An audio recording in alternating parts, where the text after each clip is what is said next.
fo la le lo te le suspending la. A ke encouraging a fight. Le la usilia tu at oi.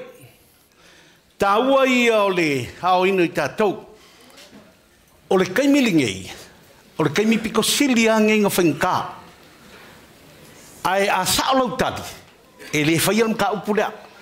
Ai a se ia wa whai. O le whesili leo ke mga ai ke kali ai.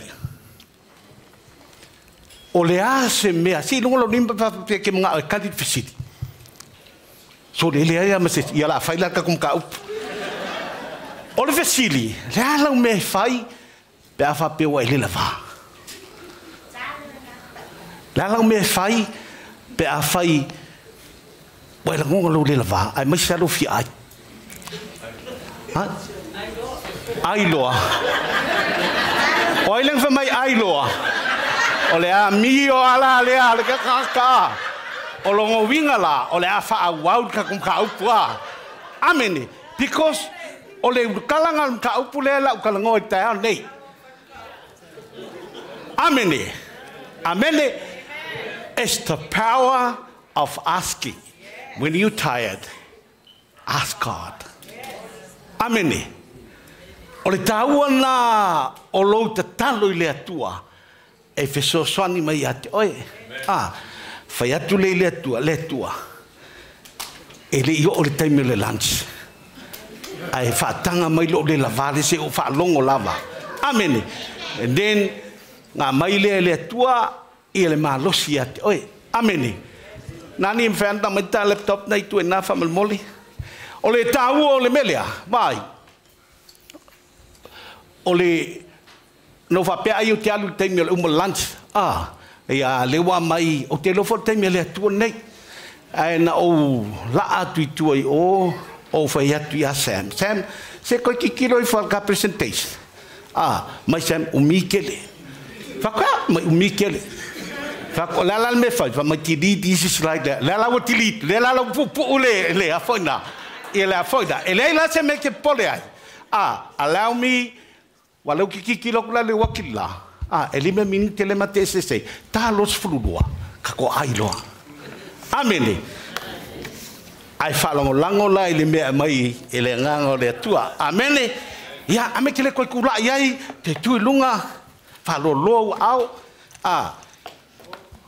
Ole loa le ole freedom.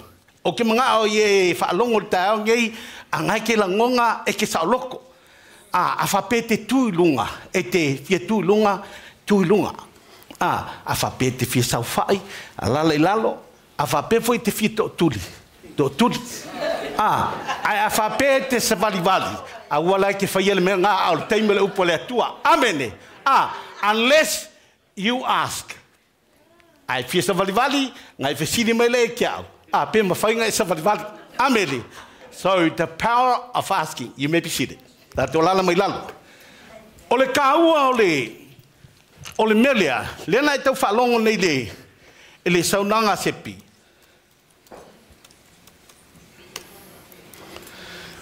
Kāua I le melea o lo ask. Lela whaitawina I le tusilea. E ke whalongo le lei ai. Kāua I o le melea aue ke ngofo ai. Awe ke sau ke whapea. La sila fia le kua. Ua leva. La sila fia le kua. But the power of asking. E ka ua ke alu le ason gei. Wa e lol me kaung fai. Let's have a look. I mean, read the il for you pule tu se Mateo. Ta pafitu for you pafitu mo le vad. I outou o le atu. Ona fo ina mai ai lea ia te outou. I outou sa ili, ona outou mau ai lea. I outou tutu I atu, ona to ina ai lea ia te outou. Awa ai se o le atu, e mau ai ia. O le sa ili foi, e iloa e ia. E to ina foi, le tu I atu. Amen. Whamai tala tuspai o tātou le maua, ona ua le o le atu. Wa e le maua, ona o le o le atu. Amene. Wa ele maua ona o le fai o le mena te mna o ai. O le utala li tae ole nei. Ia, au titilo fo ele pe kam fai e faa.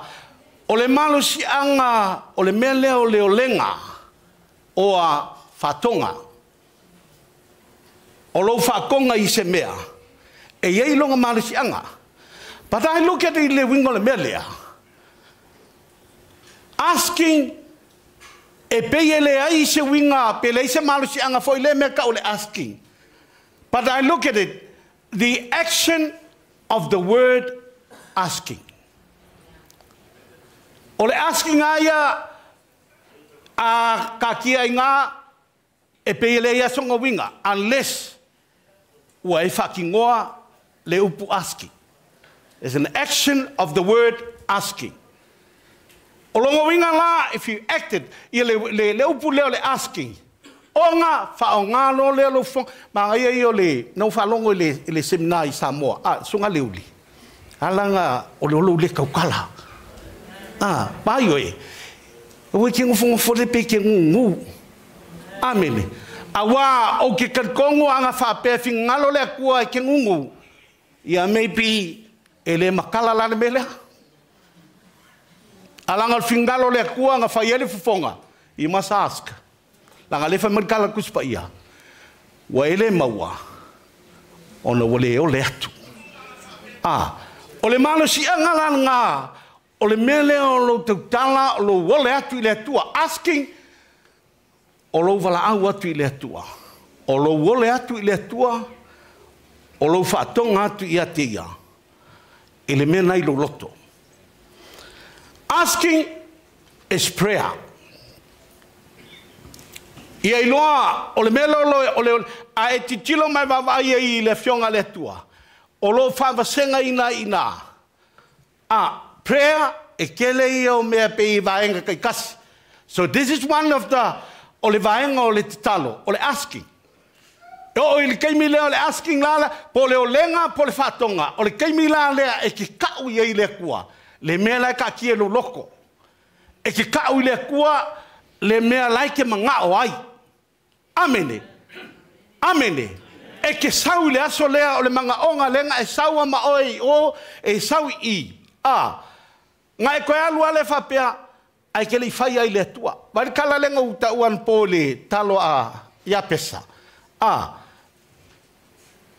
E le ngungu mai ia pesa I koe alu ia pesa ai la e expecte. Whamanguia le kua. La le tala ia pesa le whai. Bless me. Bless me. O le kai alfa ngai a whapea ngai ke sau, le menga ke mawhaki ai. Le ase menga ke mangao iai. Le ase manga onga ngai ka kia lo loko. Le ase mea wa leva onga e mawhau iai. Le ase mea wa leva nga e dream iai.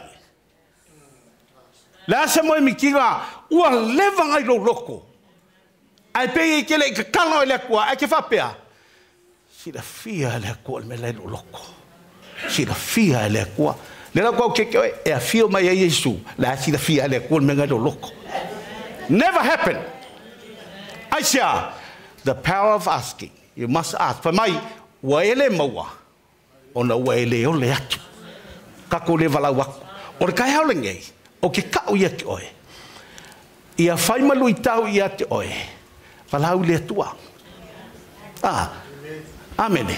Walau le kua. Ka ua lo kalo ma le skangaka mo le skangaka whamanguia. Au le ka ua le melea. When you ask, e whamanuia le atua ia te oe. Asking is prayer. Pengo whakolele. O le asking, po le olenga, o le whatonga, o le vaenga, o le tatalo. It's the beginning of receiving. Asking, that is where e kei loa ai, o le ai maua le melea, because you ask. It's the beginning. O longa winga la, e le ai se receiving, be a le ai se beginning. Le ai se ask. E leo ko meki foi lele, but when you ask, that is where it started. O inga e kei loa ai, ua e maua le mea lea wa whatonga I le tua. Amen. A power principle that draws God provision. O se ala malosi, bo se mea lea e ke maua ai le whasoa mai, God's provision. Mea lea mai e le kua. A mai e le kua ave kangaka lea because they ask God. Amaya le kua vai o le aki kilako le ku fai fa me o because they ask God. Amen. Aya ele la ainga because they asked him. Amen. Ya le aki kilo pawangan because ngalo kilo you never ask. But when you ask, it's a principle. It's the gateway to open doors. Ask. Ole awana le kakala I fai koa. E makala I fai koa for the opportunities. E alanga le makala because you don't ask. E kele kalo e kele ole atu le tua. Amen. Sau ka over kala le se usonga levang fiad diskeng. Sau ale skama aski ai aluloa hafa aisha. La ngofo ele mas me kele ele upole le tele me manava. Le mafai tau tala. Baru ko kele yo ka ko len ka kala mai ka ask God. Amen. Awa ke ngofo ai.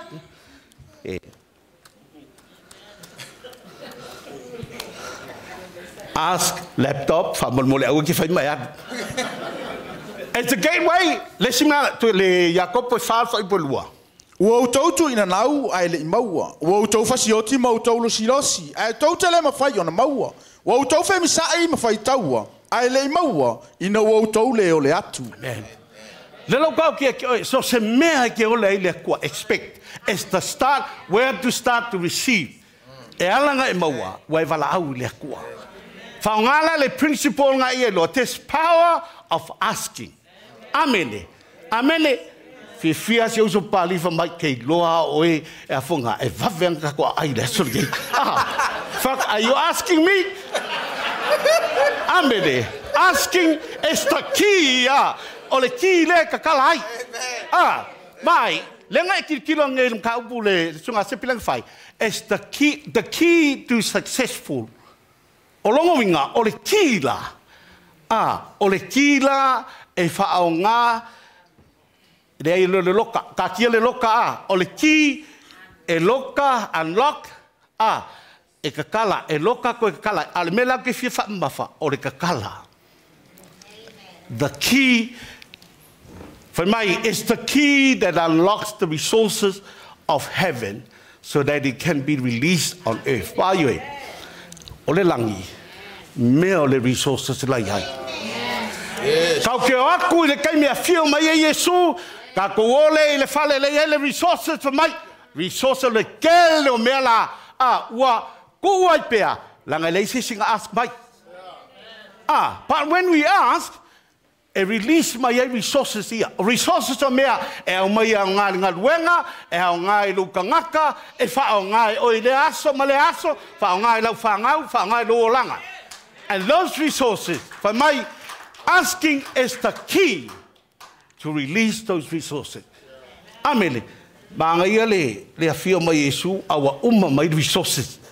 Mai menga le lopo le menga wa kuai nga afio mai Yesu ask la ia le kwa e release my resources nga amen. E bo la ia isi me fa nga le loku ale ma se sio ask le kwa. Amen. Amen. It's the key.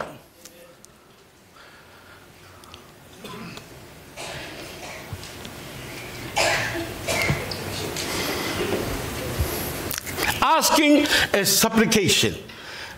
Filipi ono fafa ipono. Awani popole o to se me tas. Ai fa ilo atu o to mana o i me umalava ile atua ile te talo. Ma le fatonga a toa ma le fa fitai. Supplication. O le fatonga. Ele o malo le lei. O le fatonga ile atua. O do aski le kwa e ke le alfa be malo le lei le atua le ai o lo vala au ile atua fa tonga le ko lo wole aku le ko supplication is to plead humbly e maulano lo loko e ke alu ile aku e ke iloa o le atua e mau ai so swan ask him. Amen. Amen. Fa mai au ai ke popole i se me kasi e ke ngofo mai ai angai e popole alu loko mo ingi umakako si ngolo lima fa pe nga ke popole fa marikala tus pa ya aua e te popole i se me tasi Longo winga la awa ke popole e le ai se pengisingi ke ko fo igai. Awa ke popole le ai se me ai, le ai se kupe. Awa ke popole i se me kasi. Amene. Famai awa tau te popole i se metas. Ai fai lo aku le popole nga. Ilea. Ele tatalo male fatonga. Lale winga menga. E ke fai lo ele akua. E ke le ngofongofo la, e le whapela, e le o sila fia le akua le menga i lo loko. But the principle is asking. Is asking. E ke fisiri le akua. E ke fai le akua. E ke walaau i le akua. Why? Believers shouldn't be anxious about anything. Yeah. Mea ngai ke mai ai o lo popole. Yeah. Kele kanga mamai, le ai se fi de mu, popole le mea, ma le mea, popole ile whangau, popole le ai o se mea ke kangolima iai, ia ai sitting ai popole i siuko lua, e ke popole ke wo o mai le wala au le kua, ai po ai la whai mo ia alu, iai se me ke popole alu, langa le whemar kuspa ia, awanga e popole i se me kasi. Ai fai lo aku a whapea o le menga ke le manga oe. E koe fai se ainga o se ko lua, fai le atua. A wange koe fai se ko lua. Le lo peo aku nila wali ia wapea, o le katalo a lele a fai le akua. Ai oe. Al. E leo soa fingo le akua. Al oe. E leisa me te pole ai. Why? We can speak directly. Famai il kala lea. Famai.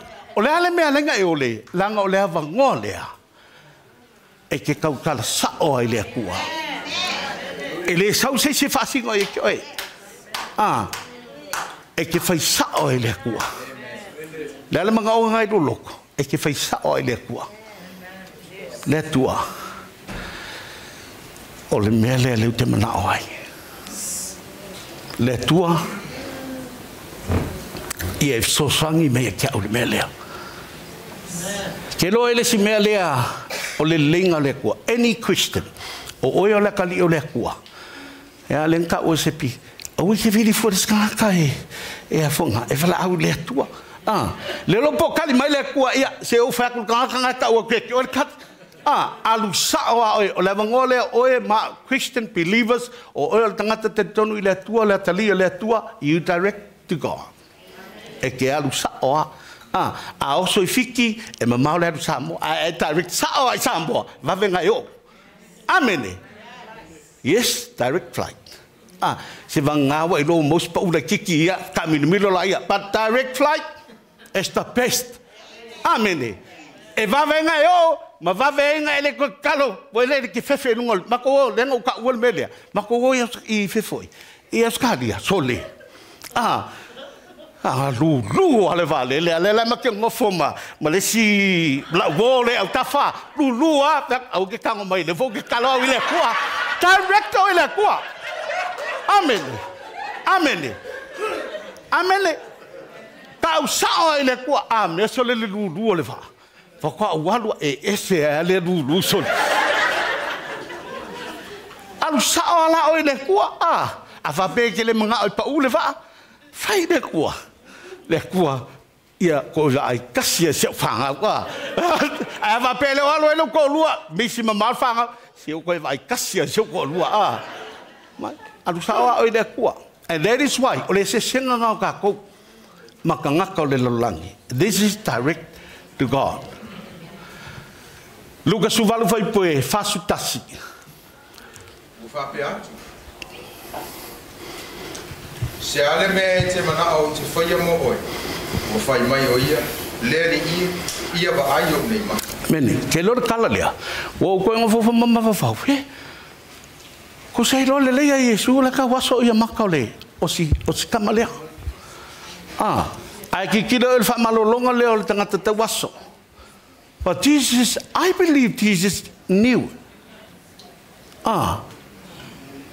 ao le principal le foi fa ali mai ko e se ta wol mele lo fai ia Yesu fai le kua bengo fa kwelele o ke le lo pala all I know, e loa Yesu, why?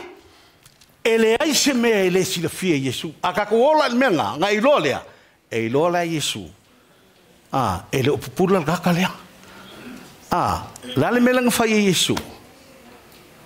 Lale melang fai Yesu. La se mea e te mana oai. Ia. Le lo pengo fakwe koe. E ke sawa mana o ngā avenga. E ke sawa mana ngā avenga e koe hanu ma oe. Tell you what, ngai loa Yesu me ngā. E loa Yesu me ngā e ke mawhaki ai. E loa e le atua, le mea ngai lo loko le aso ngai. E whama Yesu, le ase mea e te mana ai. O le principle lea, the power of asking. Whamai le kala ka waso, ia popula o ngai mata. Ngā whai aku a o le tala le tau aso lea.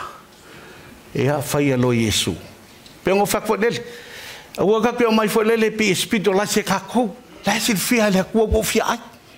Ai fia ai si ai lungo lo lima. Wai fia ai la le kua o te ai ai. Amene.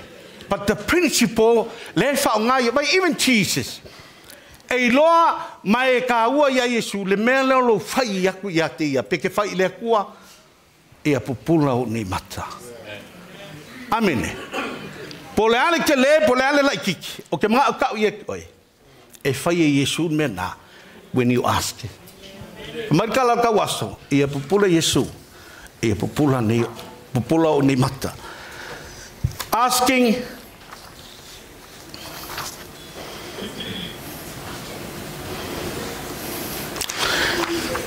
Asking persistently. Luka e sukasi whai poe iwa marchipuru. O te whai atu fo iau ia te outou. I outou o le atu. Ona fo ina mai ai le ia te outou.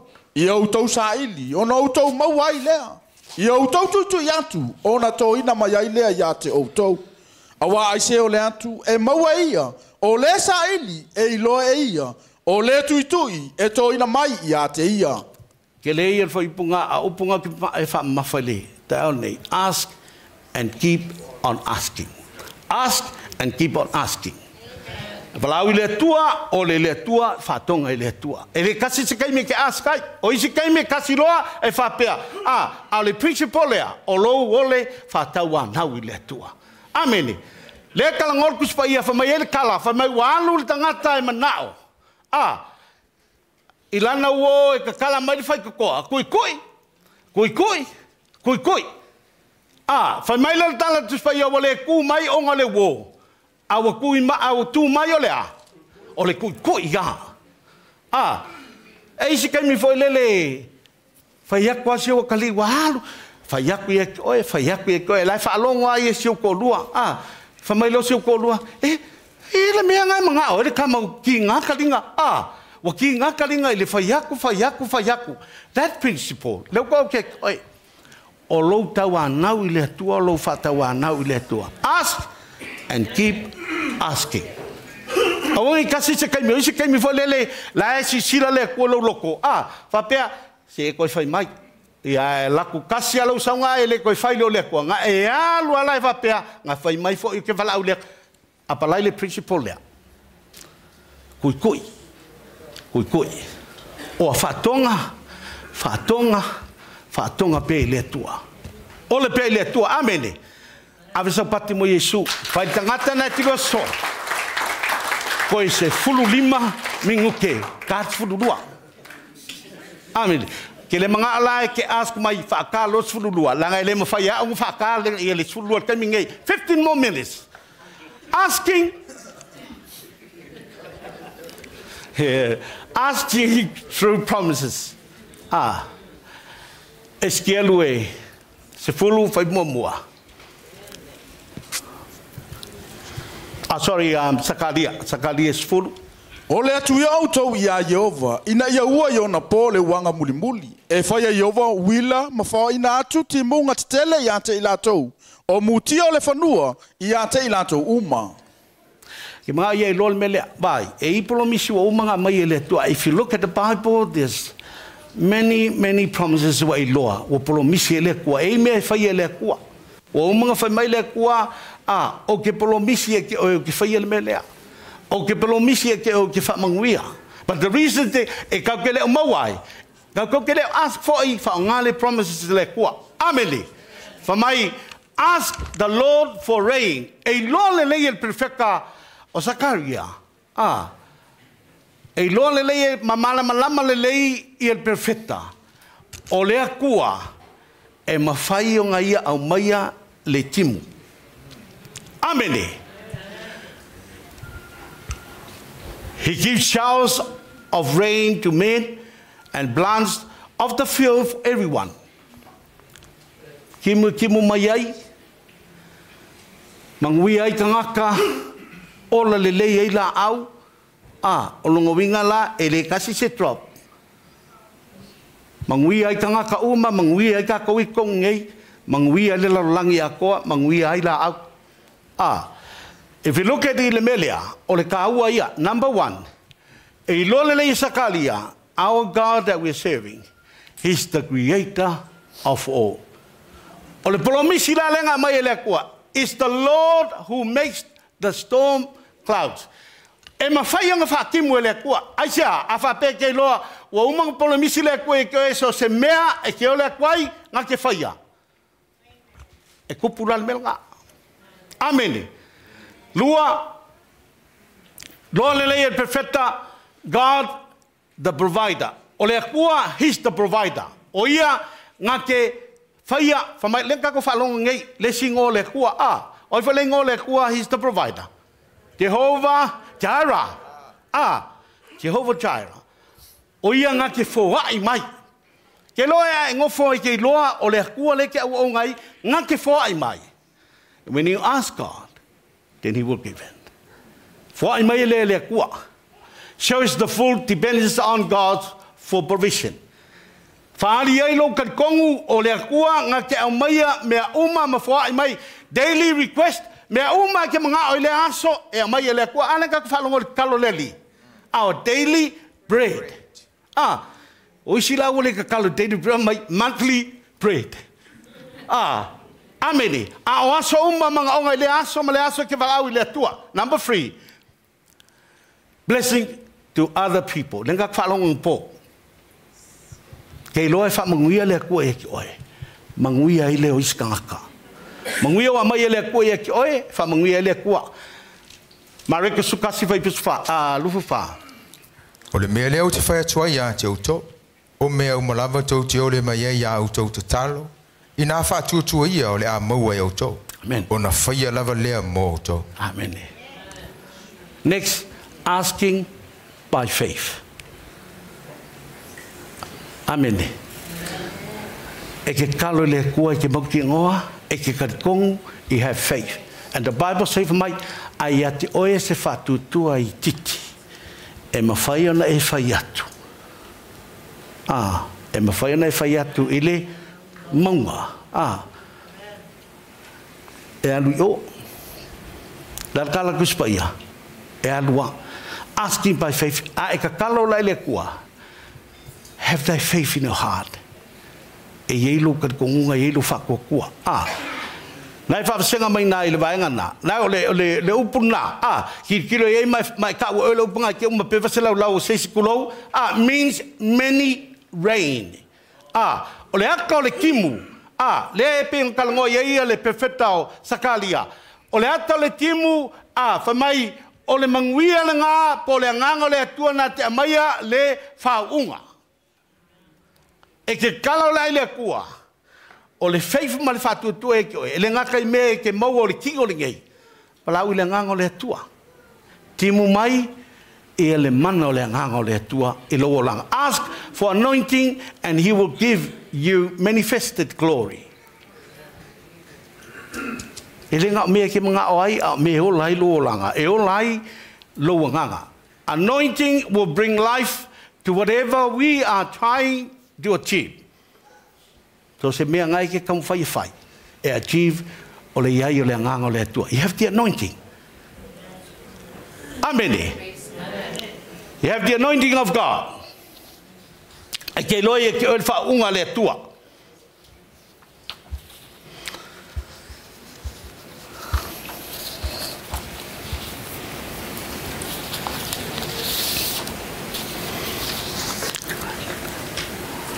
Le koe mau i ana, mulole o tatou. Fatalo falis tangata na e te lua, so. Au pe o kauli ai se pao i lo lima penga amaka mai e pao au fa so solang asking for God's power. Amen. Amen vai oi ai ele ma losi ngai oi e umalo e alu lova pe le ai ke ke manga se lunch you have the power. Ask e langa le maua ile ma losi le. O nga ka ko ke le vala au ile tua. Fai pasulu al tusina sakalia, mata pasfulu. O te whaamano sia I lantou ia Yehova. Ia tau sa vavali fo I lona suafa, ua whetalai mai ia Yehova. By my power, I will make my people strong. O inga kalangoinga, le tua. By my power, I will make my people strong. By my power, I will make my people not hungry.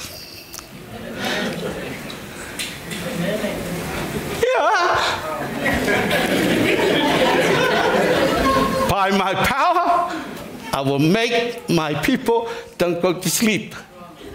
Wrong? Hey, is it wrong? Oh, strong. Hey? O le power le tua, le lau kau ke oe, o le kalanga le kua whamai, he will make you strong. E langa malos, o le kua. E langa ele mo le malosi nga, langa ke le o walau I le kua. Why? We know, o le kua nga ke amaya le malosi e tatou. God's power makes his people strong. E lo kikiro wa strong nga ngi kai au. E lo strong la le la ai. Awe strong mai le kua. Amen. Why mai le tua? We are unstoppable because of his power. Ma ngai e yol menga. Fa mai wale ka fia oe. Onga ole mana ole tua. Unstoppable. Ele unstoppable la le wa ele file mu al fa lo yo sau I le yol menga. Ole unstoppable kusa so se mea e ke mafai onga faia. Asia because the strength bole malosia mai ele tua e oe. Why? Our God make us strong. Fai ele kua le malosi e mai e oe. E ke whaatingo ele mea, umakulenga, koe fai lisi mea, umakulenga, kusa makuhale haise ka whio whingo oe aisa, o le malosi mai le atua. Amele. We overcome because of his power. Ma ia il mele overcome, po feme ke whadua ia, e ke maloa. Po feme ke aluai, e ke maloa, e ke saule loku, e ke maloa. Amene. Ia, ai adu fale e ke maloa.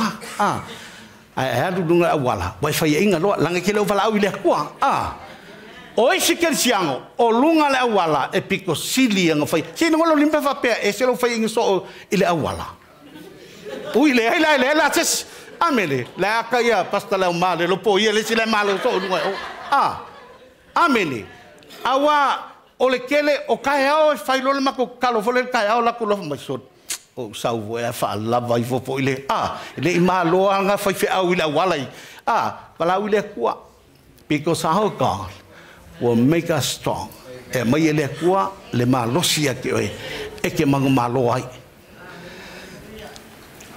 Lesi mena soai by his authority. Lesi me le ngaka nga mai ile kua le mana. But he also give us the authority. O le authority o le pule o malava mai le tua ngā ke au maia le salokonga ia ke oe. That authority. Loa le lei e perfeka e mai le tua le pule o malava. But mai tala tispai o pule o malava mai e le tua. Amen. E le ke oe filemu. We will go wherever we wish to go.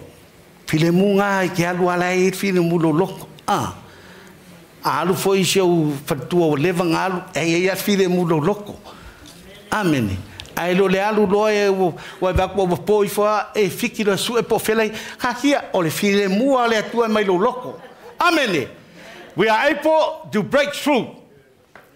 Now go get when you have the authority, you will break through. Ai se afa markala kuspa ia wau tunatu le pule o malava ia te utau, te soli ai, ngata, makarava, whaalave lave, lunga le awala, and then you break through. That authority. O le mana la mai le kua ia ki oi. Amele. E ka waso marti Apollo, resist the devil. And then you break through. You have that authority. Lango fo ai mai e ke riso ia te oi. Yeah? Last but not least, the climax, when we ask God, we are tapping into the highest authority. A e alu I le mea ngakai, you will get the answer. That's a big tick. They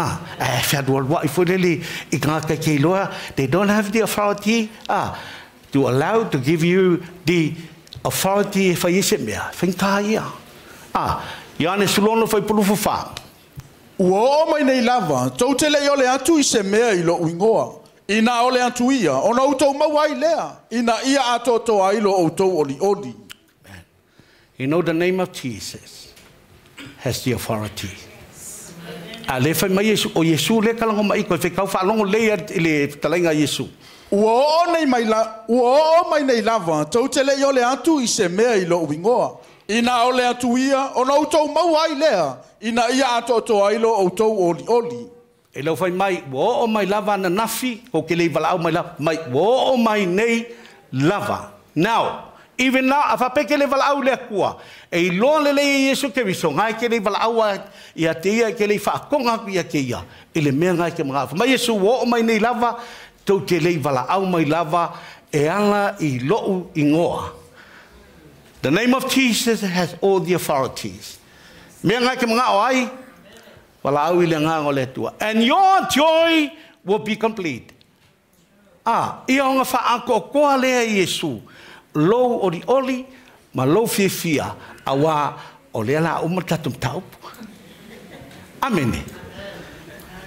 Tusimulmuli, ia kopo momo fai palima. Ai a fai wale ai se poto I so outou. Ina ole atu ia I le atua. O le fo ai tele mai tangata uma ma le leto e matauta ua. Ona fo ina mai ai lea I a te ia. Le tua, mato whaalongo la upu. O le poto ma le ata mai ai mato. O le me te au mai. Wa e finangalo fo I le tua e te whaamanuia I mato tangata. E te amai le ata mai ai mato. E te leto e tauta ua. E te leto e whea ua le tua. Mea wai fo ai mato. Ta pena o matu tangata, to enga o nei pokalame le tua. Anga le lei lau fia, ono o Yesu. Amen.